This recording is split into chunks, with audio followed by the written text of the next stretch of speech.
interactive session based on events that have been happening. But the idea of doing a press conference for something you all know, in most instances, one wouldn't understand the basis. But that, to tell you, thank you very much for standing with us. Thank you very much for protesting with us on the situation in the country. Thank you for making history along with us.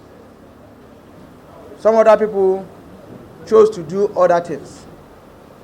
Some other people who don't earn a wage of even 5,000 were the people that said all is well. And they were the people that came out and were shouting. Some other people whose school fees cannot be paid are some of the people saying all is well. Some other people who claim to be representing geopolitical zones, whether Ohaneze, whether Afenifere, are the people that are saying all is well. But for those of you that decided to identify with us, to say things the way they are, we want to welcome you to this.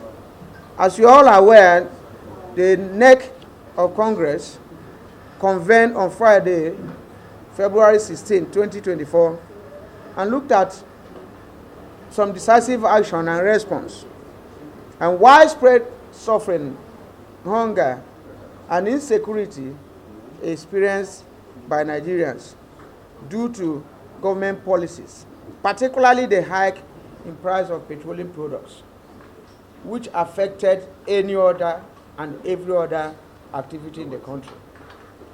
In a unanimous decision, we decided to organize a 2-day nationwide protest.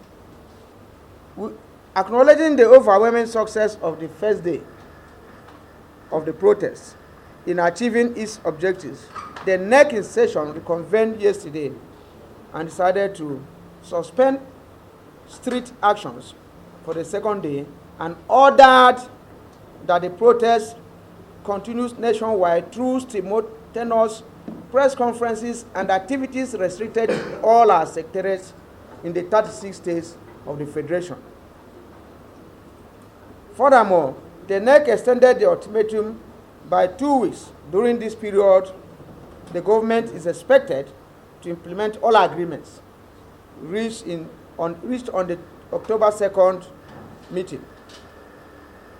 It is important that members of the public be aware of the grievous threats against the leadership of the NLC, aimed at intimidating and harassing us into abandoning our choice of democratic expression through the nationwide protests.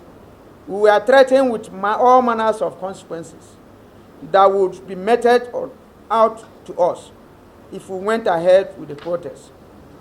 We were, however, not deterred. As lifting the heavy yoke of our suffering upon Nigerian workers and masses left us with no option than to press on. During yesterday's press rally in Abuja, and we have had evidence for the importation of agent provocateurs who were mobilized to the protest routes and grounds to cause violence and unleash mayhem against peacefully assembled and protesting Nigerians. God is, however, always a step ahead of the enemies of the workers and Nigerian people. That was also one of the reasons we had to restructure the second day of the nationwide protest. You may have noticed that almost all the routes to our office has been militarized this morning. It took, a lot of deter for us to access our offices. These are not things expected in democratic societies. Comrades, in conclusion, we want to reiterate that If the government fails to comply within the specified time frame, the NEC will convene again, decide on further lines of action. The NLC remains steadfast in its commitment to defending and promoting the interests of Nigerian workers and the downtrodden masses. We will not succumb to intimidation. We will not yield to harassment. We will keep the interests of Nigerian workers and the people at the heart of our actions all of the time. God bless you. So, gentlemen of the press, you have heard it. Ordinarily, I will evade the whole questions bordering around TUC because they are not here. Ordinarily. But for purposes of clarity and that we need to know, I will try to attempt them. The NLC has been a labor center from 1977-78. They are not contesting with anybody on power, on rivalry, or even occupying the industrial relations space. Whatever we do is independent. And each time we talk, we say the NLC NEC. That's our organ. And when we go there, like yesterday, when they directed us what to do, as NAC elected officials, we obey them. We will not come up with our own agenda. If we want to hold meeting with government or any of the labor affiliates, it will be based on the direction given to us by our highest decision-making body, NEC, which is the highest before delegates conference, before national delegates conference. And that one comes up every 4 years. So we rely on it. If the NEC have decided that we should take an action tomorrow, we'll take an action tomorrow. We can look for those who have the same feeling and action and take the action jointly. But the NEC cannot mandate us, to go and look for people who will help us in this instance. There are about 54 affiliates of the NLC. Each and every one of them acts independently. If you check NUPENG, when they want to take action, they act independently. The NLC can never say, NUPENG, since you are under us, why did you take the action? Never.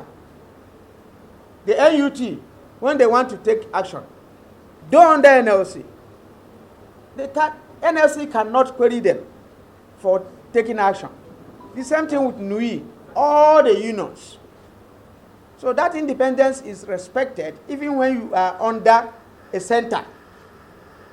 But I'm not sure NLC is under any center. NLC is not under any center. We may decide to collaborate with anybody, any organization, the NGOs, the human rights community to take any action. But we don't owe them any explanation on action we decide to take. Any organization we decided to collaborate with, we can. And those organizations can still take their own action. We will not query them. So I needed to take this widely because of these questions being asked. And in signing all those agreements, which we alluded to, I signed for NLC. People for government signed. Other groups signed. It's a joint agreement. Everybody signed for the organization. That does not make you perpetually, bound by maybe the Minister of Labor or whoever because they signed the same agreement with you. Never. So we signed on behalf of our organization and we take decisions when we discover that such agreements have been violated. I can only speak for the NLC. So I needed to say this because somebody talked about a joint agreement. We can collaborate to take decisions, take actions. But instead of us to work together and die in collusion and suffocation, we work separately and still exist independently. And I think it's good for people to get this now clear, that instead of us to work together and suffocate and punish our members, we prefer to work alone so that our members can breathe. Here, the two weeks extension, I will take it along with the questions on the percentage of compliance. These percentages of compliance, comrades, when we have such an agreement, even from the masses, from the unions, from journalists, you can do analysis on them. The key one that everybody seems to be talking about is wage award. And between that October, September, October, November, December, January, we are now in February. Only 1 month was paid. Some people got 2 months. And between the last time we gave ultimatum, they have paid some of us 1 month or 2. And the people they paid are not up to 40% of federal parastatus ministries and other establishments, federal. It is not on board that any state government has paid 35% wage award. Never. It is not on board that any private sector company has paid wage award. Because government is just both employer and a regulator. If an organization is not paying, it is the duty of Ministry of Labor to nip crisis on the board before it snowballs. 2 weeks ago, Construction Union took an action against Julius Berger and other companies for non-implementation. It was the duty of the Ministry of Labor to make sure that is resolved. Now find out this information, whether that of wage award has been implemented, and whether you can give it even 20% from the level of implementation. Independently do this research. Now the issue, the other one that came closely to the worker issue, because others are for Nigerians to see, is the issue of tax relief. Some of you are workers in federal establishments. Do you have any tax relief? Which we agreed upon? None, as at today. Because it's good you do independence, since some people have given pass mark on this. The issue of refineries, we agreed to visit it, but the refineries were supposed to start work latest by December 2023. Find out whether 1 liter of PMS is being lifted from the Port Harcourt refinery. Much earlier, information. You were supposed to work earlier. December was rescheduled. No, don't worry. You know, even the previous government have been talking about it. But this assurance of December, in a meeting, I was involved with even the group managing director, NNPC, and Mr. President. Mr. President asked him, when can we talk certainly that this refinery will start work? And we agreed that it is December. Quote me. President Tinubu asked the group managing director in my presence, so when can we start lifting from there? He said December, sir. Commerce were in February. Has that been implemented? Because we are talking of going around all this.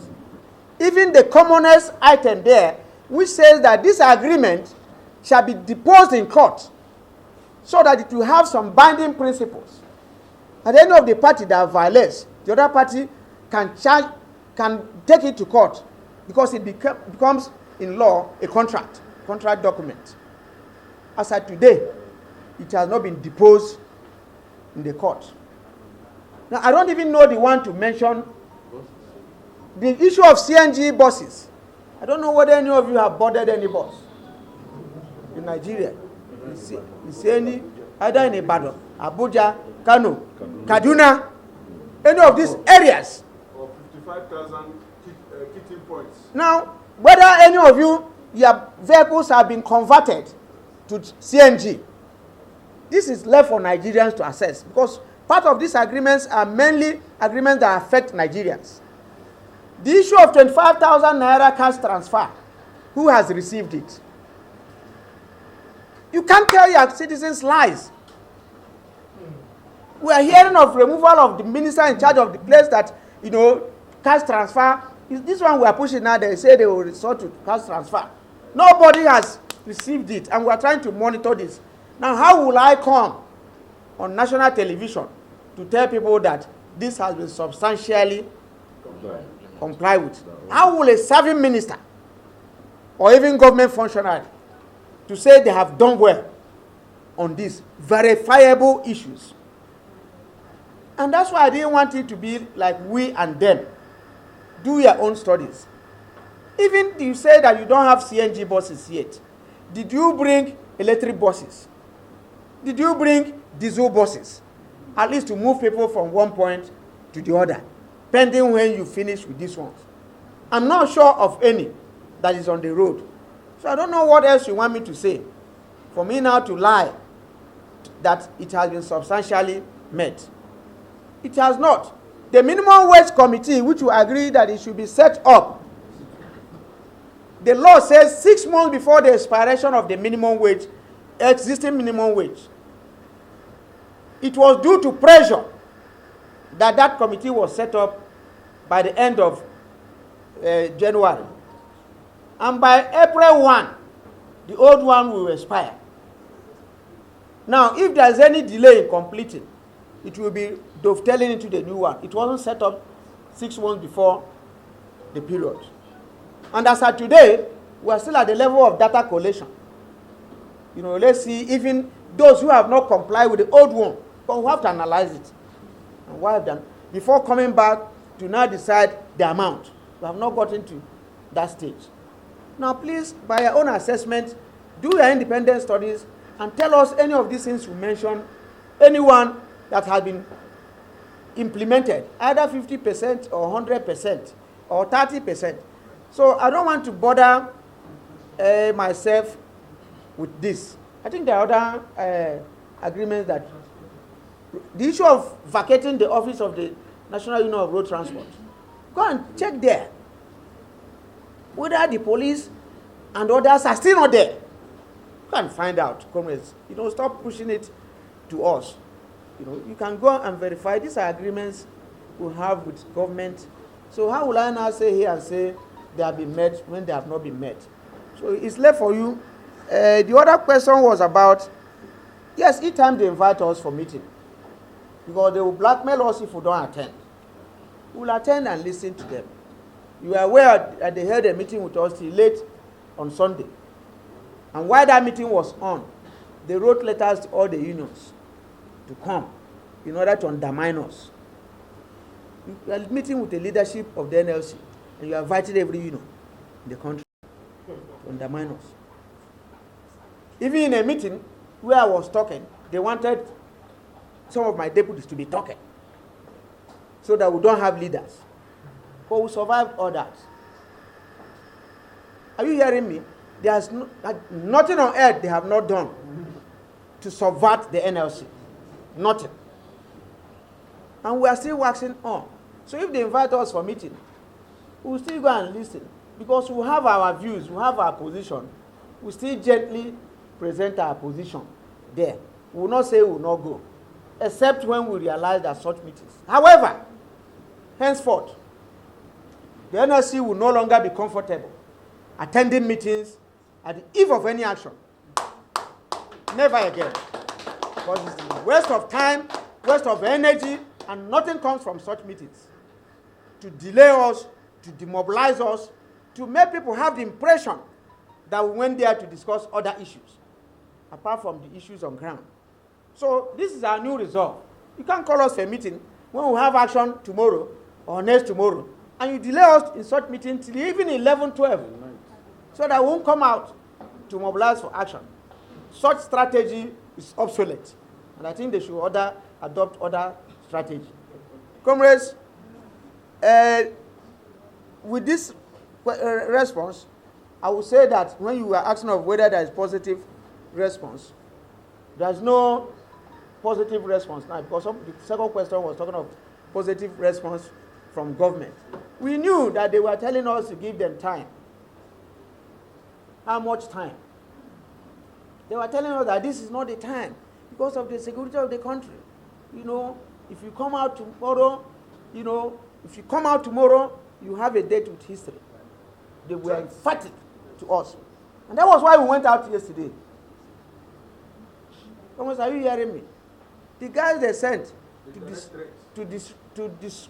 to to come into our rally. We managed them at the National Assembly. We avoided them. But none of those guys are working. They should please create jobs for them. The people they came to disrupt are workers. They earn wages. So why would they send you to go and attack people who collect salaries monthly and you don't collect? And those people are saying that they should create jobs for you. The issue of police conduct and security agencies, because I will not take police in isolation. The security conduct as at yesterday will give them pass mark. In fact, even the police and security agencies, that of Kano issued a statement commending our own conduct. Yes. Because we are wonderful. We didn't throw even a stone to anybody.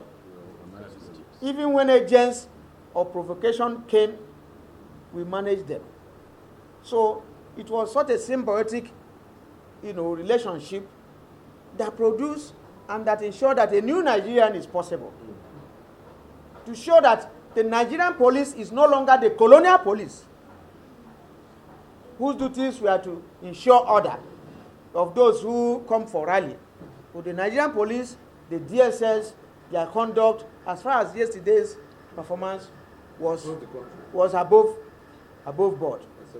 However, for the NLC to be protesting at the National Assembly and the police and the DSS at the gate of the National Assembly allowed another group to come and disrupt us.